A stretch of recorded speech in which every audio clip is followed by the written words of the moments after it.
Filosofía de la calle. Un espacio realizado por el programa de filosofía de la Universidad del Quindío. Filosofía de la calle. El programa donde todos tenemos algo que decir, porque la filosofía es de todos.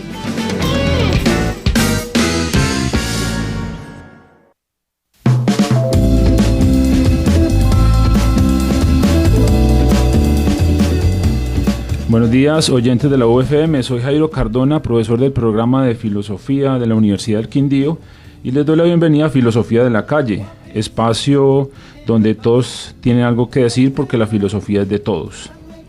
Les recuerdo que este espacio radial tiene como objetivo dar a conocer la filosofía, pero no de una forma estrictamente académica, sino tratando de hacer una relación entre lo que se hace en la academia y lo que plantea una filosofía de la calle, sobre ciertos temas o problemas que necesitan la reflexión de todos. En el día de hoy, mi filosofía de la calle, les vamos a hablar sobre la relación que existe entre el hombre y la tecnología. La evidente relación que el hombre ha aprendido a construir con la tecnología, la cual ha cambiado cada vez más nuestra percepción del mundo, nos revela a la vez un vínculo íntimo que tenemos con ella, que incluso podríamos llamar simbiótico. Me hago uno con lo tecnológico, me convierto en un cyborg, en la medida en que utilizo los recursos artificiales que han sido instituidos socialmente como facilitadores.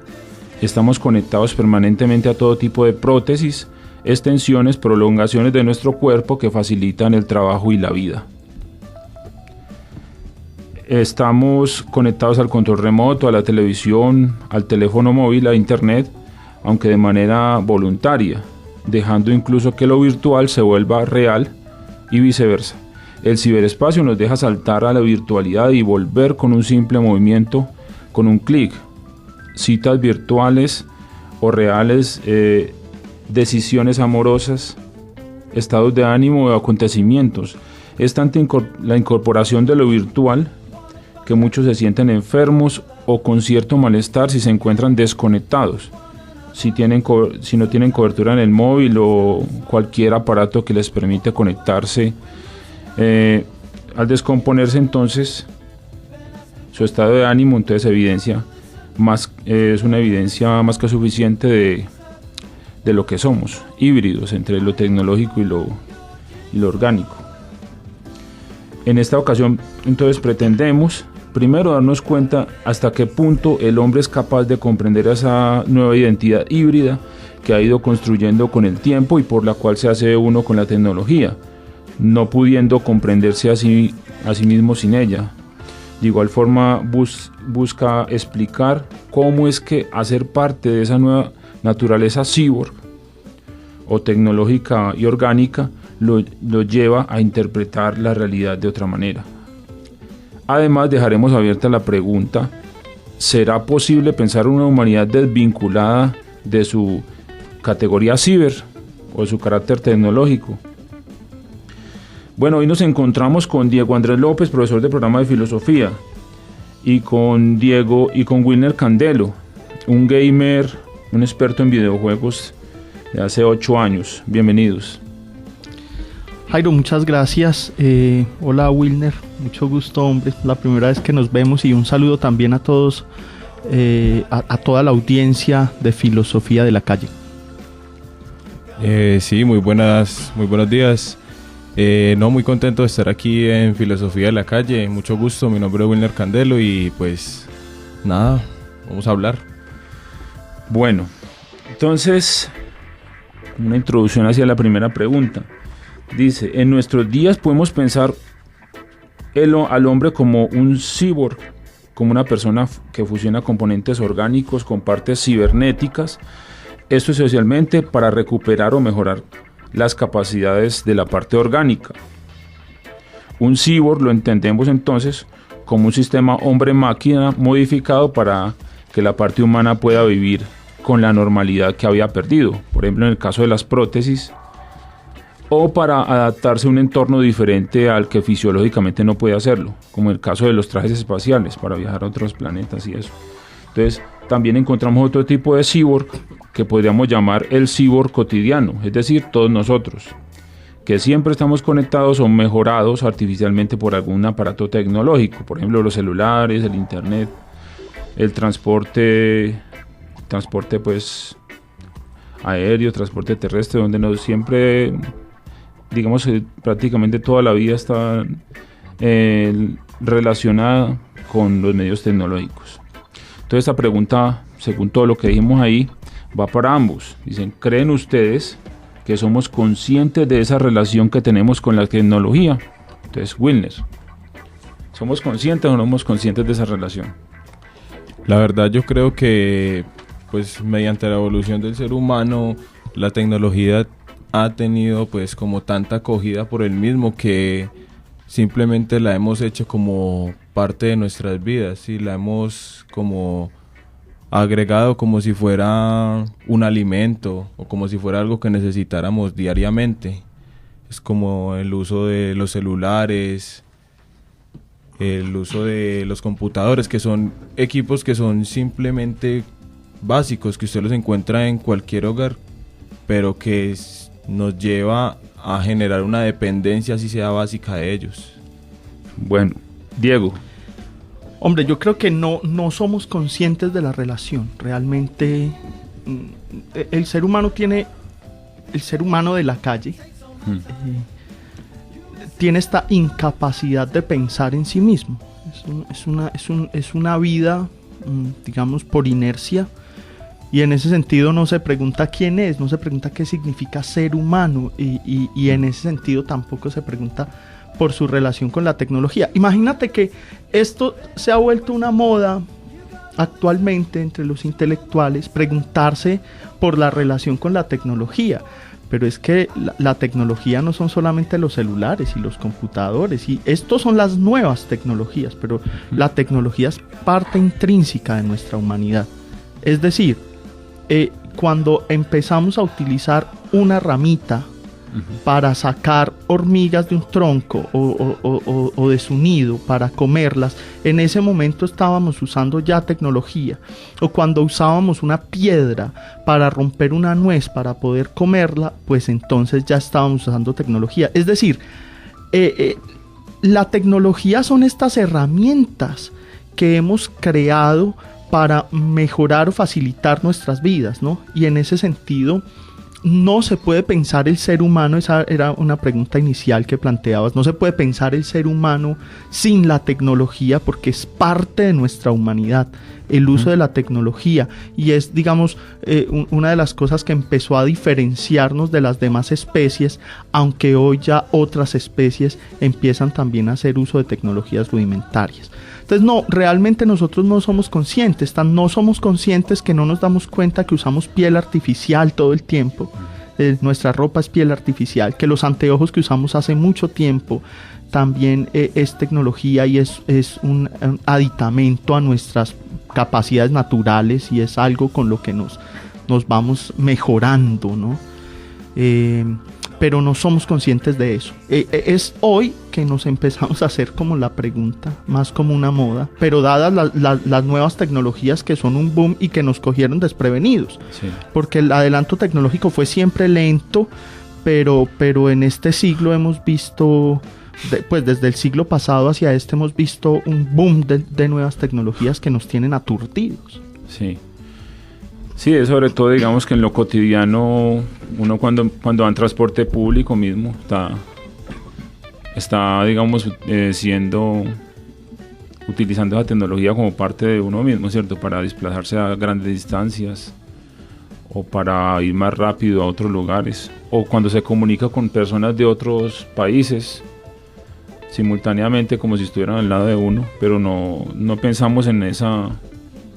No pensamos pues en las implicaciones de esa relación con lo tecnológico, que yo no me estoy comunicando con mi tía de España, sino que estoy captando una ¿cómo se llama? Una transmisión electromagnética que lo emitió allá hace unos milisegundos, y que en realidad no es la voz de mi tía, sino que es la tecnología la que transporta, digamos, parte de su voz, y entonces son otro acá allá, pero digamos que es tan cotidiano que no pensamos que el otro está acá al lado de nosotros, y ya. O sea, digamos que en lo práctico, como usted decía ahorita, en lo práctico no importa pensar eso, sino que es solamente el uso, usarla ya.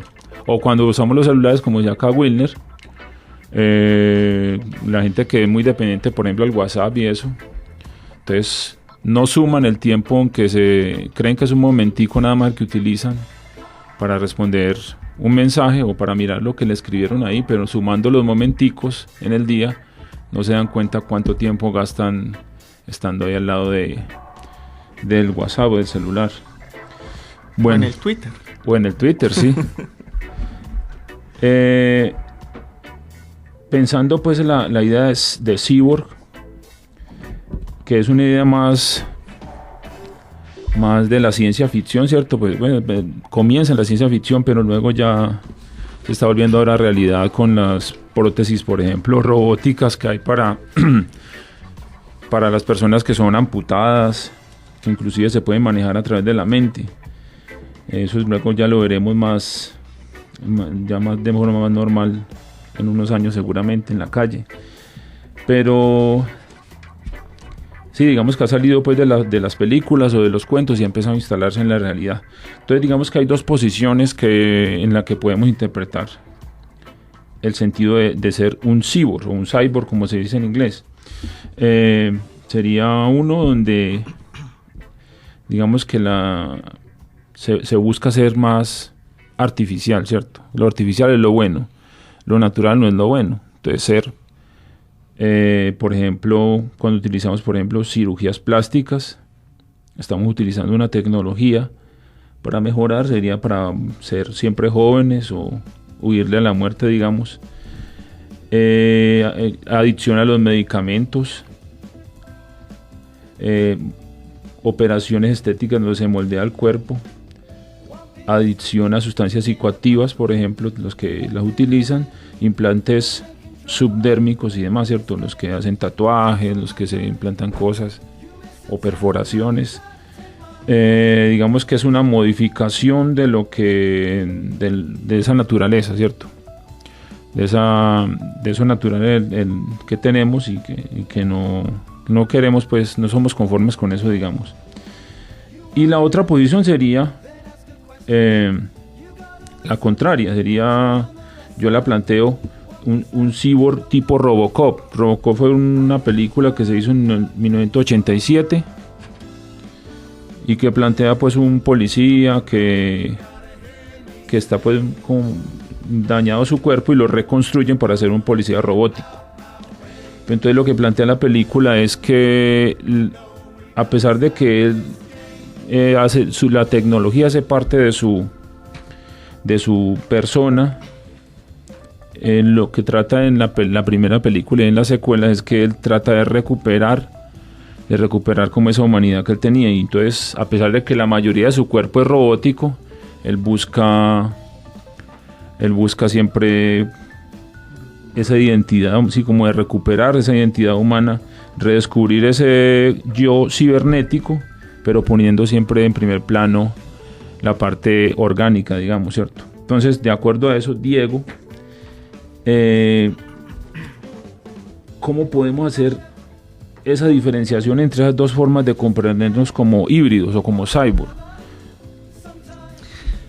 Hombre, Jairo, es que como estaba planteando hace un rato, a mí me parece que no es que cuando dices el cyborg como esta combinación tecnoorgánica salida de las películas, no, es que eso es antes de las películas. Las gafas existen antes de las películas y las gafas es una mejora a nuestros ojos. La ropa es antes de las películas y la ropa es una mejora a nuestra piel, ¿sí? Es decir, somos cyborg. Esa es nuestra naturaleza humana. Nuestra naturaleza humana es el encontrar mejoras artificiales a lo que naturalmente tenemos. Eso es lo que nos ha permitido, siendo un animal tan débil, convertirnos en la plaga que nos hemos convertido, ¿cierto? Que estamos a punto de destruir el planeta y llegar a la cúspide de la cadena alimenticia. El hecho que hemos sido capaces de mejorarnos, mejoramos nuestras capacidades de caza, tanto que a un cierto punto más bien no cazamos más y nos inventamos la agricultura y la ganadería, y entonces empezamos a cultivar lo que nos comemos, ¿no? Uh-huh. Eso es parte de ser humano. Esto que estamos viendo ahora simplemente es la continuación de lo que hemos sido como especie, pero en unas dimensiones pues nunca antes pensadas, ¿cierto? Nunca antes imaginadas. Estamos ante algo que pues creo que ya no nos sobrepasa como nos sobrepasaba en el siglo pasado. Creo que ahora cada vez es más natural cuando nos empiezan a decir que algo que vimos o que leímos en una historia de ciencia ficción hoy se ve en la realidad. Bueno, hoy ya no nos supera tanto, ya no nos extraña tanto como nos podía extrañar a mediados del siglo pasado, ¿cierto? Pero somos cyborg. Es decir, ser humano es ser cyborg. No existe un ser humano que no tenga alguna mejora artificial, ¿cierto? Y esto de las prótesis también ha habido hace mucho tiempo, ¿no? Patas de palo. Y hoy lo que pasa es que tenemos unas piernas y unos brazos con una mejor tecnología que responden mejor a las necesidades, pero simplemente es una evolución de lo que hemos sido siempre como especie. Animales que buscamos mejorarnos artificialmente. Sí.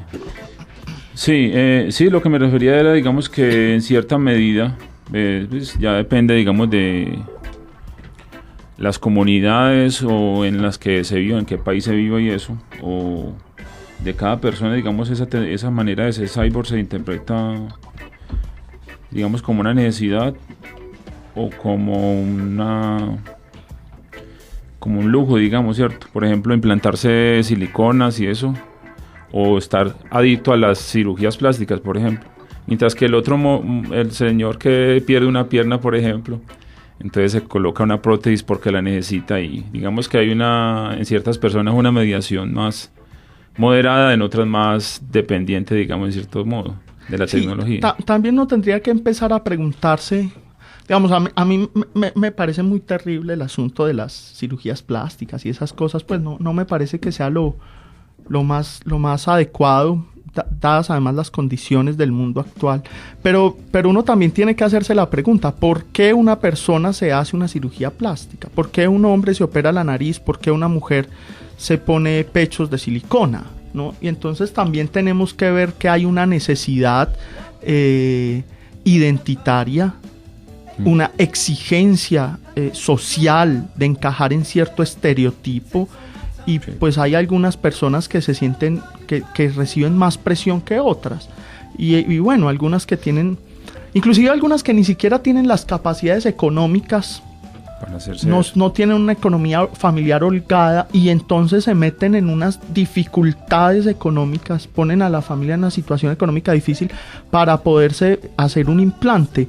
Pero no es simplemente, es decir, tomarlo como un mero asunto de vanidad, o pensar la vanidad como una cosa que no tiene importancia, es complicado. Hay que pensar también qué es lo que la sociedad le exige a las personas sobre su cuerpo, sobre su apariencia, ¿no?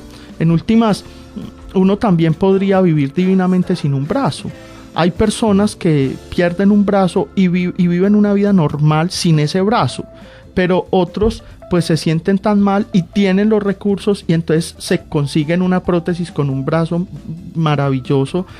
Bueno, uno puede vivir sin el brazo, difícil, pero puede. También se puede vivir sin senos de silicona o sin una nariz recta, pero digamos, ahí hay una cierta exigencia social a la que las personas responden. Entonces yo creo que la diferenciación que haces entre el cyborg por necesidad y el cyborg por vanidad, yo creo que es una cosa borrosa, que no se puede pensar así como tan rápido, ¿eh? Las personas que se dejan llevar también por la vanidad viven unas situaciones de malestar que los obligan o que los llevan a hacer eso, ¿no? No sé si los obligan, pero sí, se les vuelve una necesidad tan terrible que termina deformándolos, ¿no? Por aquí en Armenia hay un par de señoras de esas que se han llenado tanto de botox la cara que uno las ve y son monstruosas, realmente no son lindas. Pero ellas han sido, se han sentido impelidas a hacer eso por una necesidad de encajar con un estereotipo social de belleza que luego no les salió, que es lo más terrible, ¿no? Porque, digamos, al menos al señor que le ponen la prótesis o a la señora que le ponen la prótesis del brazo, de la pierna, pues se le pueden hacer arreglos para que sea cada vez mejor, pero cuando te haces esos daños tan feos en el rostro, eso se vuelve a veces irreversible. Bueno, hablando un poquito de la relación, digamos, que tenemos con el estar online, ¿cierto? El cyber online. Entonces acá sí esto es un poquito complicado, pero es interesante lo que es planteándolo, digamos, desde la filosofía existencialista. Digamos, vivimos en un mundo permeado por la tecnología en donde ya no se puede separar lo real de lo virtual, por medio de lo cual al mismo tiempo experimentamos lo real de forma diferida, reflejada. Aquella identidad del sujeto ciberontológico no depende sino de la interacción entre su parte real y de aquello reflejado virtualmente, que es su ser a distancia. Un ejemplo claro de esta retroproyección del sujeto virtual real la vemos en los videojuegos en línea. Entonces ahí está Wilner, que nos va a comentar un poquito cómo es la experiencia de, digamos, si de uno mezcla, digamos, su yo real con su yo virtual en esos juegos. ¿Usted cómo ha vivido eso? Pues la verdad, uno siempre comienza por encajar el personaje a lo que uno cree que es. Entonces uno lo primero que hace es, por ejemplo, yo tenía un personaje que era un caballero. Entonces yo siempre que jugaba con mi caballero, yo me metía en el juego, ¿no? Entonces usted siente que cada vez que usted va a las batallas, ya sea contra otros clanes o contra otros grupos o contra sus mismos amigos, usted siente que esa pelea la está peleando es usted y que usted tiene que ganarla. Y si usted la pierde, es como si le hubieran pegado. Eso es peor que eso, es una ofensa hacia usted, ¿no? Como si usted fuera inferior que esa persona. Sí. Entonces transporta, digamos, los sentimientos que viven allá en línea. Exacto. A la vida real. Bueno, y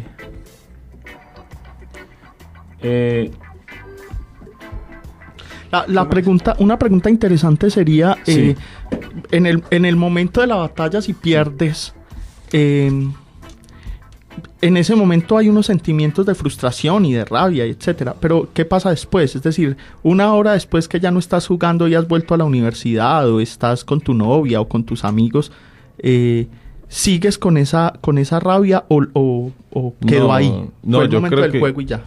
Pues yo creo que eso es dependiendo de cada jugador, porque yo sí diferencio mucho cuando estoy jugando a cuando estoy haciendo otras cosas, ¿no? Pues hay personas que inclusive cuando llegan a perder en un juego dañan el computador, le meten un puño a la pantalla o dañan el teclado. Pues eso es dependiendo de qué tan, como lo decimos acá en Colombia, qué tan fosforito sea la persona y qué tan bueno o mal perdedor sea.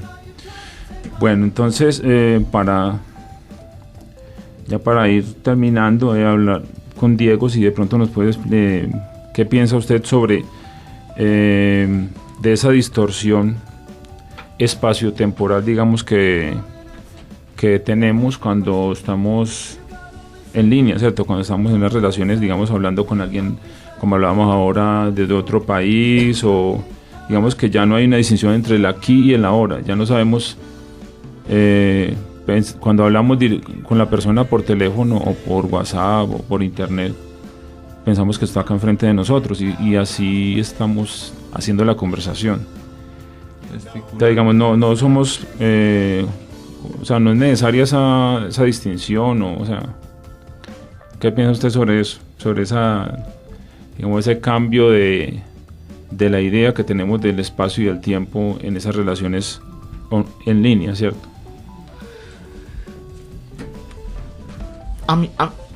yo sigo pensando que el asunto lo estamos viviendo ahora por estas nuevas tecnologías que a un cierto punto nos superaron, pero estas distorsiones del espacio y el tiempo tampoco son nuevas. Es decir, el mundo mítico era eso. Cuando la comunidad se reunía a celebrar el mito, lo revivía y lo actualizaba. Y no estamos lejos de eso. Piensen en una comunidad cristiana actual, ¿no? El cura, cuando celebra la misa y se convierte el pan y el vino en el cuerpo y la sangre de Cristo, que es lo que creen los cristianos, particularmente pues las antiguas tradiciones católicas y los protestantes del norte de Europa. Y ellos lo que están sintiendo es que se reactualiza el tiempo. Es decir, eso pasó 2000 y tantos siglos atrás, pero cuando ellos lo celebran el domingo, sienten que se hace vivo nuevamente el sacrificio de su Dios, ¿no? Y eso es lo que hacían, digamos, todas las comunidades religiosas cuando celebran el mito, lo que hacen es una distorsión del tiempo. Porque el ahora realmente es un regreso al pasado, o más bien el pasado se actualiza en el ahora. Esa distorsión tampoco es que sea una cosa de ahora, porque tenemos internet. Sí. Es más, desde que empezamos a tener telégrafo, ¿no? Empezamos a tener esta cosa de empezar a comunicarnos con alguien a distancia, o bueno, esa comunicación con alguien a distancia que hoy vemos pues de manera más fácil porque no hay que ir a una oficina lejos de la casa, sino que en la casa misma o en la calle con los nuevos celulares.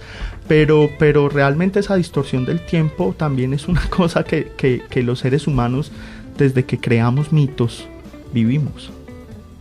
Sí, digamos era solamente para pensar, digamos es un tema que no se piensa mucho, o sea, no se estudia, digamos, cómo las nuevas tecnologías cambiaron esa concepción del tiempo. Incluso, pues yo he notado muchas veces que uno está leyendo un escrito de la mamá o de alguien que uno conoce de mucho tiempo y lo lee con la voz de esa persona, ¿no? Uno recuerda la voz de esa persona y lo lee con esa misma voz. Lo reactualiza, ¿no? Sí. Lo que pasa es que estas nuevas tecnologías lo que son es una cosa muy bonita porque hacen todo como más vivo. Pero esa intención de estar fuera de nosotros, de comunicarnos con otros a la distancia, la hemos tenido como especie, creo, pues siempre. Que desde siempre.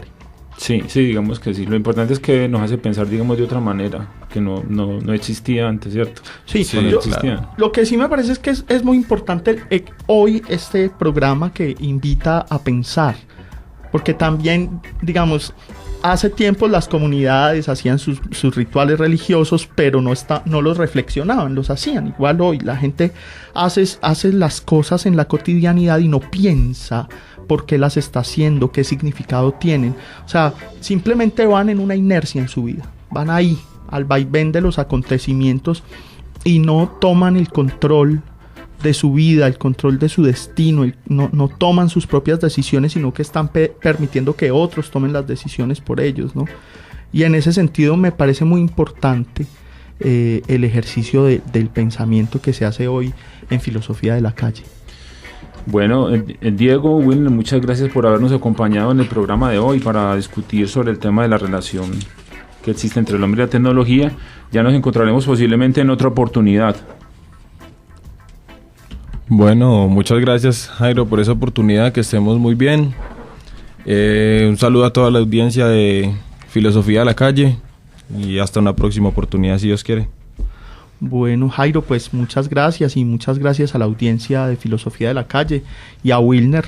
Ojalá, lástima el tiempo tan corto, ¿no?